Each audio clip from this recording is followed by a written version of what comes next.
Hey there, it's Karen here, and I'm here with Whiskey Sour. Hope you guys are doing great. I wrote a blog today called When Two Emotions Fight for Space. That doesn't happen too often. For me, it can be like 10 emotions fighting for space. I'm just going to split them off into the kind of good thoughts and the bad thoughts. I received a really great email today from somebody who had ordered a CD for a friend who just got out of jail.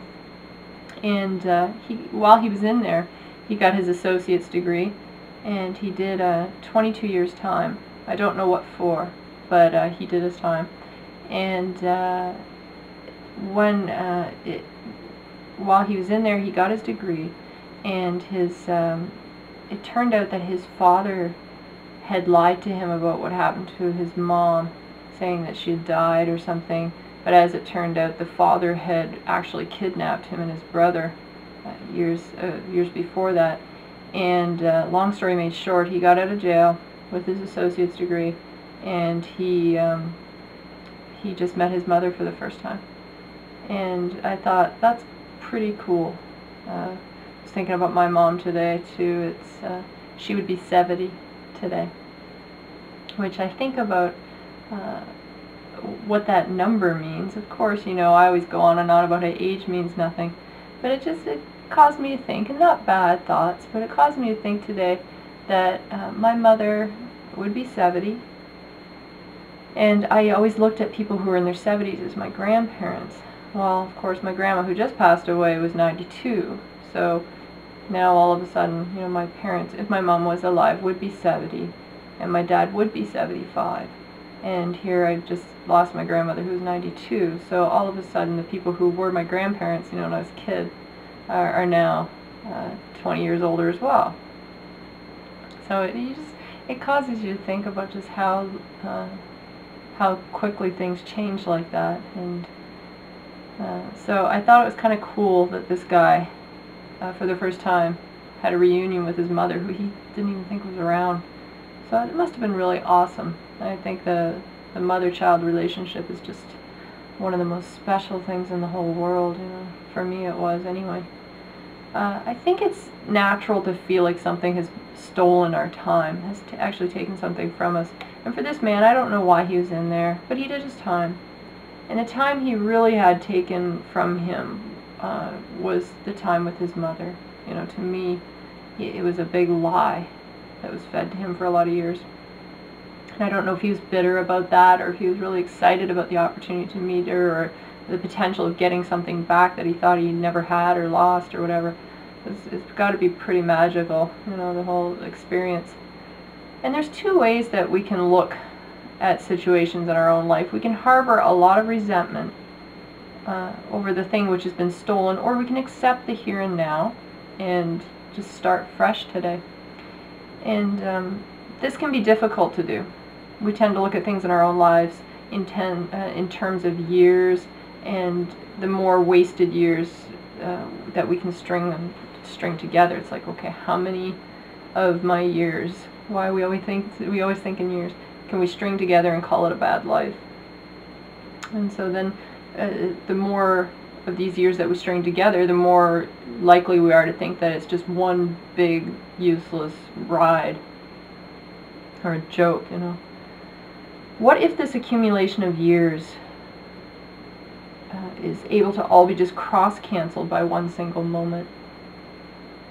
And, you know, you start looking at the value in years, and you start looking at the value in moments. Our brains are drawn to the event or events which we feel has ruined our existence.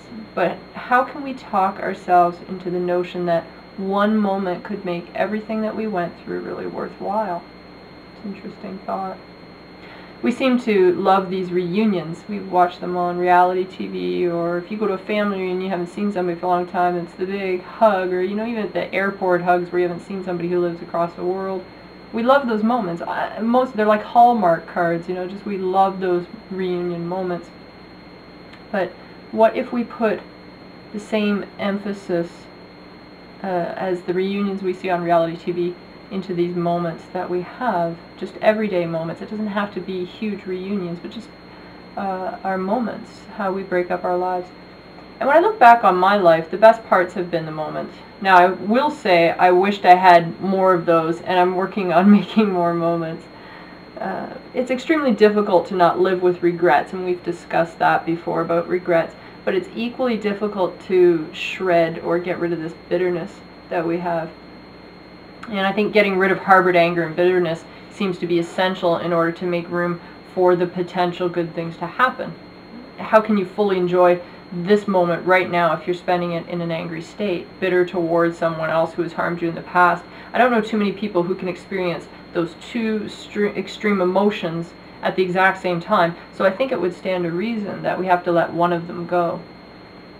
And those of us who have tricked our brains into thinking we can experience the fullness of life and bitterness at the same time, really, we just seem to be shoving one on the back burner or into the back of our heads or something, and we can sit in bitterness while one part of our brain longs to be whole again. But the split tends to be what makes us emotionally unstable and really shaky at times, because you're just so back and forth. And it's kind of like you put two substances into a pot on the stove and you start mixing them up. You don't know which one of these is going to be the culprit in that thing being a catastrophe. So there's some things that don't really function well together, and trying to have a really awesome moment while you're having a thought about bitterness, you're not living that full moment. So maybe the reason why we have good moments but then bad years is because there's this power in the good moments which not only is strong enough to devour the bad times, but our hearts are working to fight for it despite our obsession with the bad stuff. So how do we even begin to tip the scales in favor of good times? I think for me, I recognize that it has to be a conscious, devoted effort towards making my days good. I have to actually think about it. And it has to be a choice. If you have enough bad programming and your computer is infected with a virus, it's going to take a really strong antivirus program to wipe that out. More so, I have learned that I don't have to delete all my bad memories, but I can organize them better, which is, metaphorically speaking, is just me gaining perspective on them, just looking at them a little bit differently. And then I just can store them on an external hard drive where I can access them for just the vital bits of information that I think will assist in making my new program work better. And if they don't assist in that, then they can just stay on backup, you know. And I think too many of us think that destroying this hard drive with the bad memories will serve some kind of purpose. And the problem is that we like that easy fix where we just ditch all the memories that we have. But I think there's still the potential of just quickly getting rid of a bunch of stuff. There's still the potential of getting rid of some good stuff, but there's also the potential of those little cancerous cells hanging on for a long time. And they can creep up at any time in our system in the form of bitterness. And we all have to be really aware of what that potential is, or that potentially can happen. So both the good and bad times make up our lives, but it's really good to remember that this is the makeup of everyone's life. You know, we don't have to feel alone. This is how it basically works for everybody. You know, every single living person on this earth experiences good times and bad times. It feels kind of unfair to look and think that some people have experienced way more bad than good. You know, for my mother, I think, you know, looking back at her 70, well, she wasn't here for 70 years, but just looking back over the 60 years that she was here, she experienced a lot of rough spots. But boy, if you asked her, she felt blessed. So there's that perspective that can happen. So the sooner that I can personally wrap my head around the fact that we're not alone, and this makeup of good and bad emotions is the makeup of every single human being on the earth, that we all experience this, no exceptions it seems. I think the sooner I can wrap my head around that, the sooner I can gain the perspective and move on with living, you know, not living in this kind of bitterness. And I love hearing about people having new beginnings. I think it's just like this man that I brought up.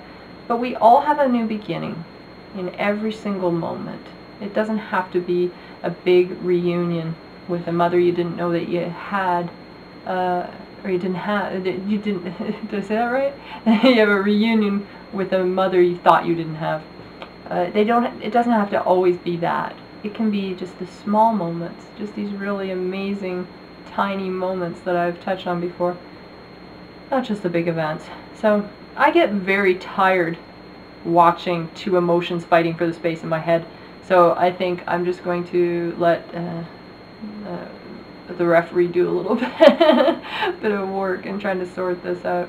So the referee has to be me, I guess. I have to kind of assess the good and the bad with a clear head, put on a different hat. In the studio we talk about this, putting on a different producer's hat, where you put on the hat to be a songwriter, you put on the hat to produce the track, and then you have to put on a different hat to mix the track because you need a new perspective every single time. Well, I think this is a case where it's probably good to put on the referee's black and white striped shirt and look at both situations, gain some perspective.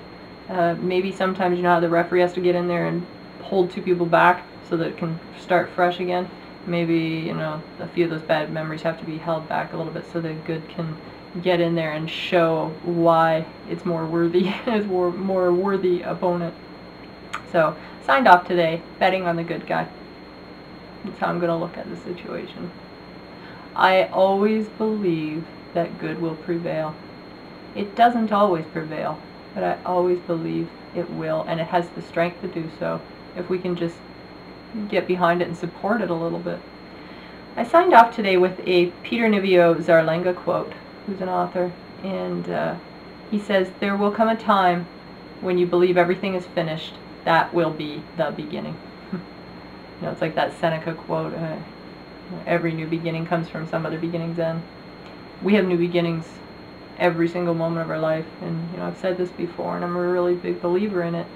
And I kind of harp on it a little bit because I believe that is going to be the thing that gives us all a second chance, is just knowing that every single moment in our life, not every year, or not even today, we always say, okay, Monday's a new day, or tomorrow's a new day. It's the moments. I can actually have a bad moment right now, and in another moment from now, I can have a really good one. That's just how life works. So why not look for those? Why not give those some room in the ring and give them a fair shot at winning the battle?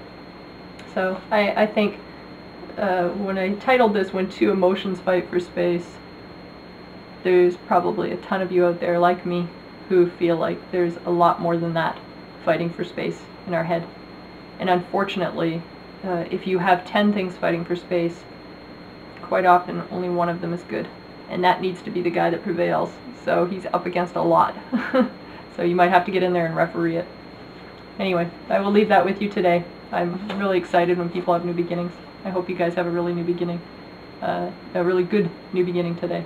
Alright, I will talk to you again tomorrow. Until next time, from Whiskey and Sour and me, rock on, guys.